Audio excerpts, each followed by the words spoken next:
आपण बघत आहात AKP न्यूज मराठी, आपला आवाज आपली ताकद। सबस्क्राइब करा, शेअर करा, लाईक करा। AKP news Marathi. नाशिक जिल्ह्यातील इगतपुरी तालुक्यातील उंबरकोण परिसरात 9 मे रोजी सायंकाळी बिबट्याने 11 वर्षीय बालकावर हल्ला केला होता।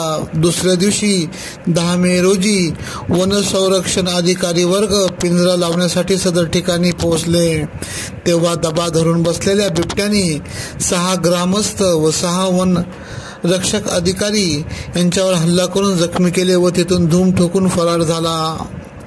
वन अधिकाऱ्यांनी सदर घटना स्थळी पिंजरा लावला आहे। बिबट्याला रेस्क्यू करण्यासाठी प्रयत्नशील आहेत। AKP न्यूज साठी विशेष प्रतिनिधी भगीरथ आतकरी, इगतपुरी, नाशिक।